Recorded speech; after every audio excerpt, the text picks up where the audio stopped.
The West Virginia Mountaineers likely played their way into the NCAA tournament with a win over the UCF Knights on Saturday. And Javon Small, did he play himself in to a Big 12 Player of the Year award? We're going to talk about both of those in this episode of Hoops from the Hills.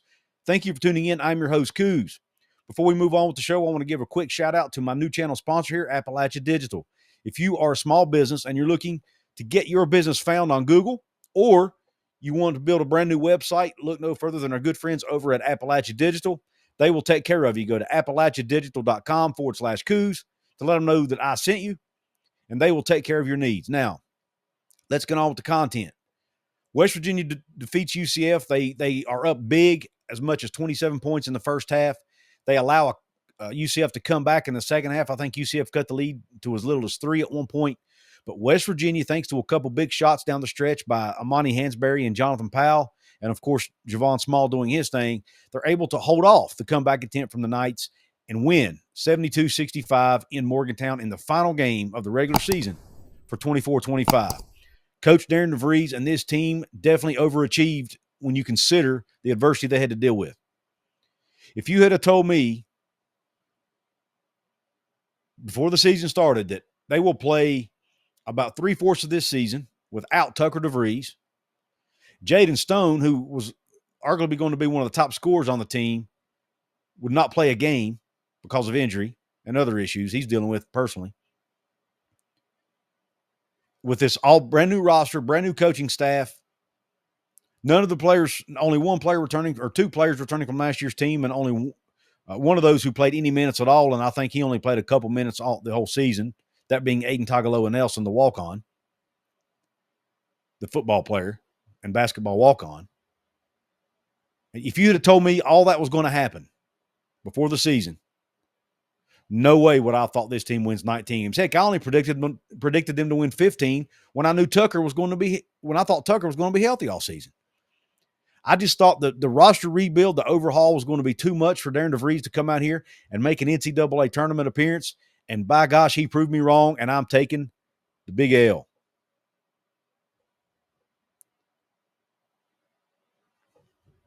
When I'm looking at this screen, everything looks backwards, so I have to do it backwards. I don't know if it's this or this. Either way, it's an L for me, a big L for me. But I'll take it. As a West Virginia fan, I will gladly take the L here, and I'm so proud of Coach DeVries, the staff. I'm so proud of the players. They stepped up. The moment never seemed to get too big for them. Yes, did they have some late game collapses that almost cost them? Yes.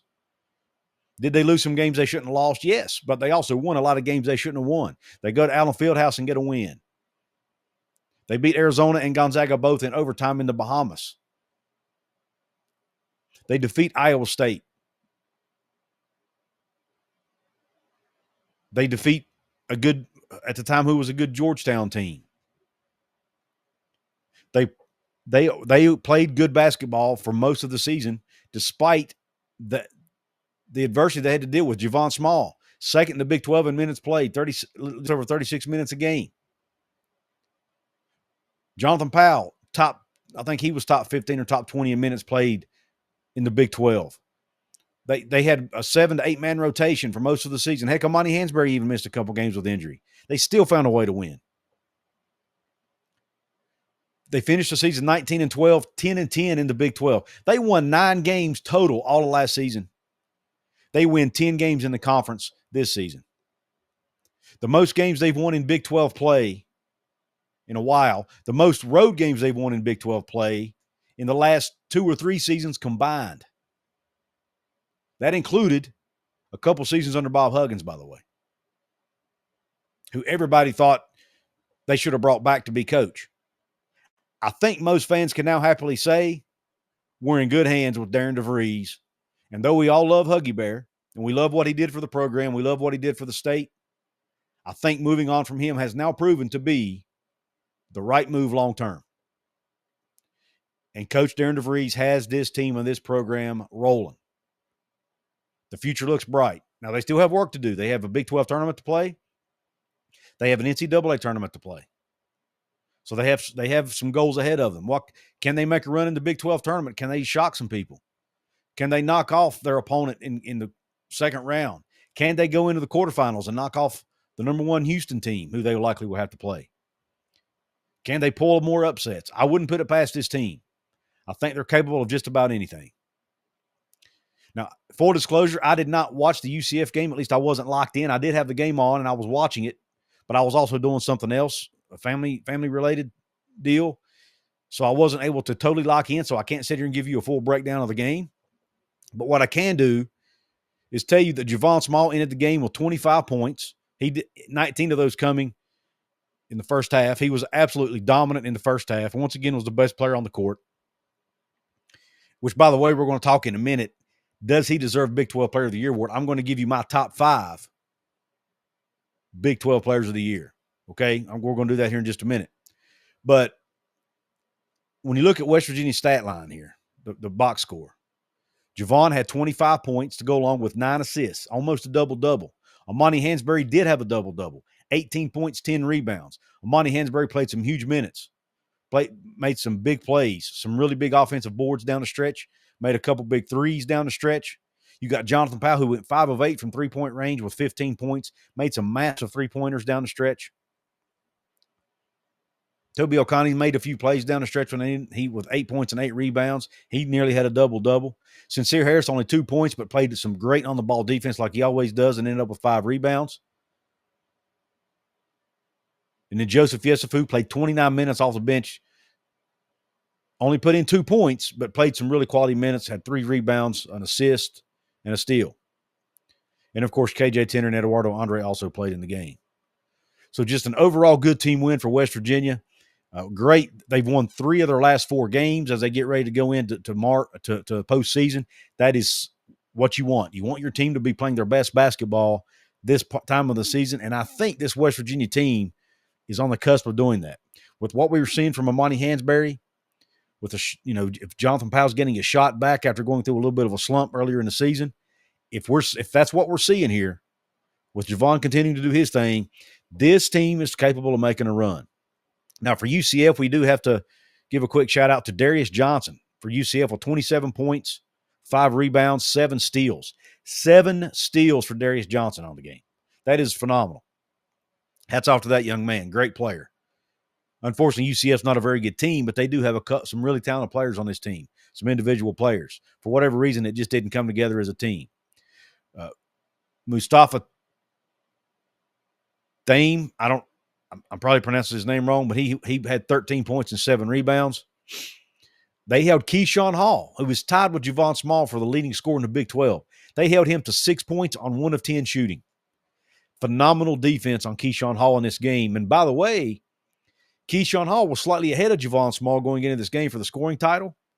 So holding him to 6 and Javon getting 25, Javon was able to catch him. And Javon has an opportunity to pass him in the Big 12 tournament. J.J. Taylor came off the bench to score 12 for the Knights. Now, when you look at team stats in this game, just real quick, West Virginia shot right at 41% from the floor. UCF only shot 39. West Virginia shot 66 shots, made 27 of them. UCF was 23 of 59. Three-pointers, West Virginia was 12 of 37, 32%. UCF 8 of 25, 32%. West Virginia 6 of 10 from the free throw line. UCF 11 for 17. Rebounds, West Virginia out-rebounded the Knights, 44 to 39. West Virginia is 12-0, I think it is, when they out-rebound their opponents. Can they continue to do that? They were 16-13 on the offensive glass in the advantage, and they won the defensive rebounding advantage 28-26. Assists, West Virginia 17 to UCF's 9. Steals, 11-6 in favor of UCF, thanks in part to Darius Johnson and 7. Blocks, 5 for West Virginia, 4 for UCF.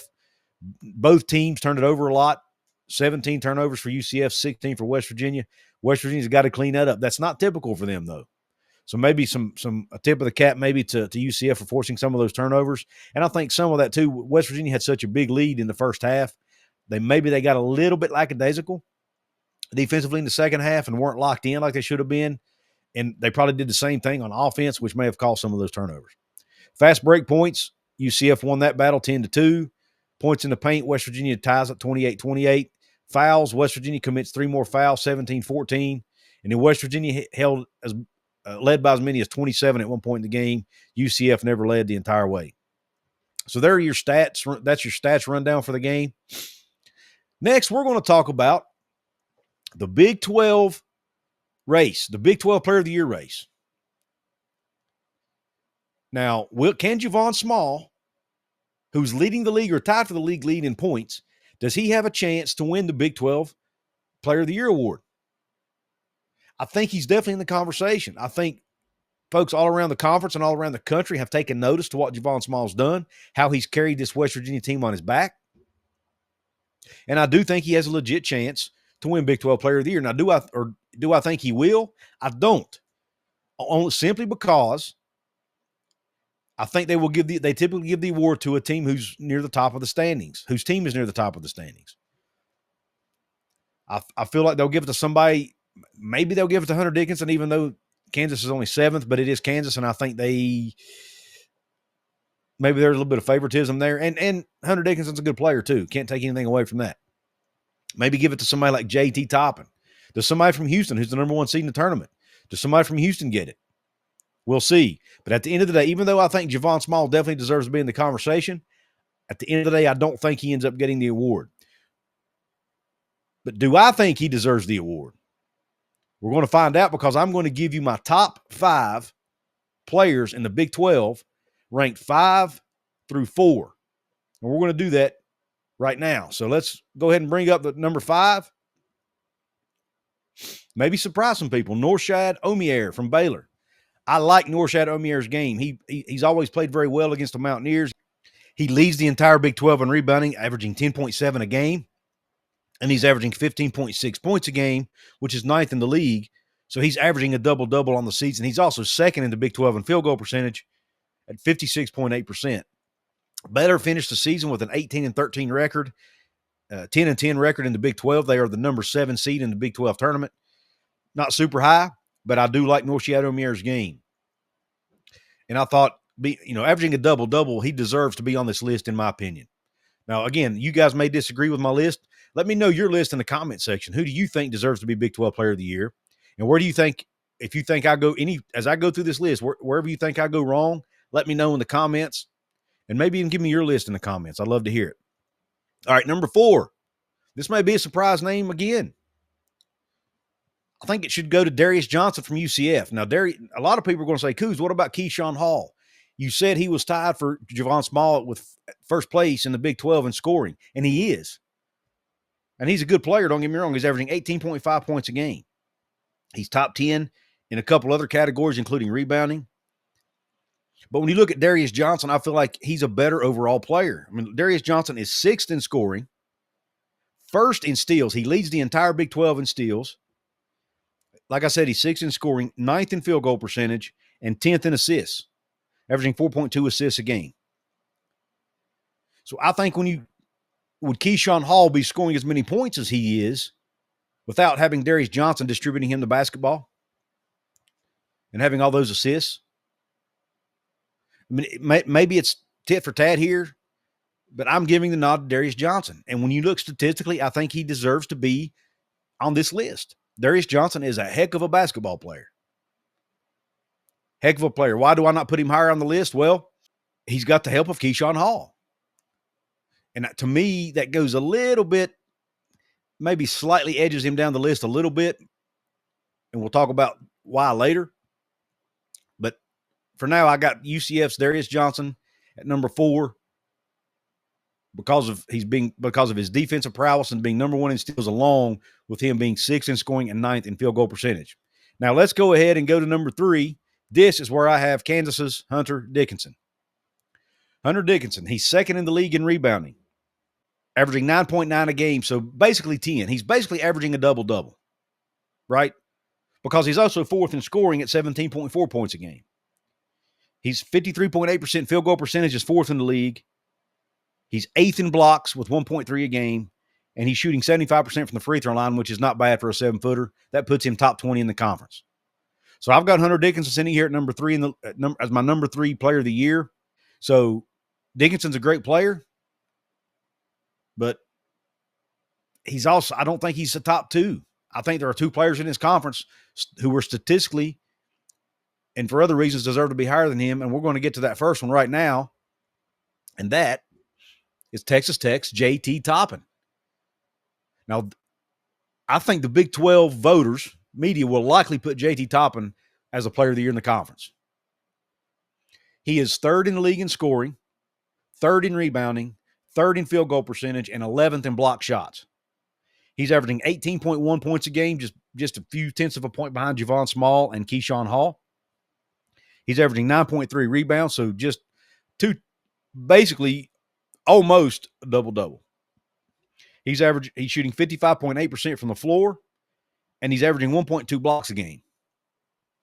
Now, a lot of you may ask, well, Couz, why do you not have JT Toppin number one? Is it because of your blue and gold bias, because you're a Mountaineer fan? Maybe that's the case, but I don't think so. Here's my explanation as to why I think Javon Small, who obviously I've given it away, is my number one guy. JT Toppin has Elijah Hawkins on his team.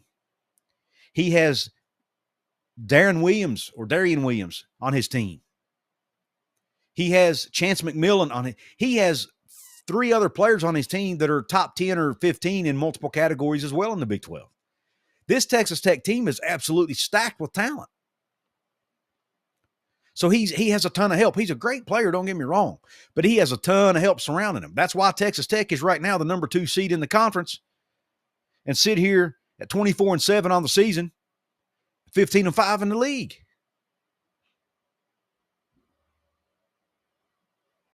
Because of the talent that they're loaded with outside of just JT Toppin. So therefore, I give Javon Small a slight edge over him. Not only is Javon Small higher in more statistical categories, he's basically carried this entire West Virginia team on his back. Without Javon Small, West Virginia is not an NCAA tournament team. They might not even have a winning record. I think Texas Tech could have a winning record without JT Toppin because they have so much other talent. With Tucker DeVries being out, Javon Small had to take an even bigger percentage of the load on his back, and he not only did it, he did it absolutely successfully. Tied for first in the league in scoring at 18.5 a game. Who did he have throwing him the rock? Well, he had his teammates. But guess what? He was also dishing the rock to his teammates. He was third in the league in assists. First in scoring, third in assists. That is phenomenal. His assist numbers, 5.6 a game. He's fourth in the league in three-point shooting at 35%. He's fourth in three-pointers made at 2.5 a game. He's averaging 1.6 steals a game, which is good for 12th in the conference. So he's not only good on the offensive end, he happens to also be a good defender and good on the defensive end of the floor. And oh, by the way, he's second in the league in minutes at 36.2. He's being asked to do a lot. And a lot of you might say, well, Couz, him playing so many minutes is why his stats are so good. Au contraire, because he's shooting 42% from the floor, which is good for 14th in the conference. He's top 14 in field goal percentage despite playing the second most minutes in the league. And don't even talk about his free throw shooting, which is third in the league at 88%. And to me, what's most important is the fact that he's been an absolute dog for this basketball team. He has been the leader. He's carried them on his back. He makes big shots when they need it. He makes big plays when they need it, whether it's dishing to his teammates or whatever. He's been facing double teams, sometimes even triple teams, and he still figures out a way to help his team win basketball games. That's why I think Javon Small, to me, despite West Virginia being only 8th in the league, that's why I think he deserves, because without him, this team is nowhere near where they're at right now, especially with Tucker being out. I think you have to take that into account, in my opinion, when you start voting for your player of the year. To me, it's like an MVP award. Who was most important in their team's success? How in the world was it not Javon Small? I don't see how anybody in this conference was any more valuable to their team than Javon Small. There's a fair argument for JT Toppin. There's a fair argument for Hunter Dickinson. I'll give you that. But I don't see how in the world you can put those guys ahead of Javon Small with these statistics, to go along with what he meant to his team, to me, he's the clear-cut answer and the clear-cut player of the year in this conference. I think there's even a conversation, and I may do a video on this on the channel. I think there's a conversation when you look at West Virginia's program. Is Javon Small going to go down, even though he's only been in Morgantown 1 year? Will he go down as one of the greatest guards of all time to ever wear the old gold and blue? Will he go down with the Javon Carters, the Daxter Mileses, the Deuce McBrides, the Mike Ganseys? Go all the way back, I guess, Jerry West. Does he make – I'm not saying he's better than Jerry West, but does he go on the list of elite guards in West Virginia history? I think I may do a show on that. I think it's a very interesting topic. I want to look at where he's at in the echelon of West Virginia basketball players, especially at the guard position. Outside of just statistics, obviously outside of how long he was with the program, you have to look at what he meant to this team and this program, and heck, even the state for that matter. And he still has a chance to do even more in the Big 12 tournament and the NCAA tournament for this basketball team and Coach Darren DeVries and that staff. Let me know what you think in the comment section. Who would your player of the year be in the Big 12? And if you're a West Virginia fan, where would you put Javon Small? Or do you think he even deserves to be in the conversation as one of the greatest guards, not the greatest, but one of the greatest guards of all time in Morgantown? Let me know your thoughts in the comment section. I want to give another shout out to my channel sponsor here, Appalachia Digital. Check them out for your needs online, whether you're trying to get found on Google or whether you want to build a new website. Appalachia Digital is the place to go. Go to appalachiadigital.com/Couz. You can see their logo on the screen. Go check them out. Make sure you please hit the thumbs up button if you like this video. Please drop your comment below. Please share it with your family and friends who like West Virginia Mountaineer basketball. And please subscribe to Hoops from the Hills. Help me get to my next goal of 3,000 subscribers. I really appreciate you tuning into this episode. Hope the rest of your day's top shelf. Check the video out in the corner of your screen right here because YouTube thinks you might like it. Have a blessed day. You Country Roads.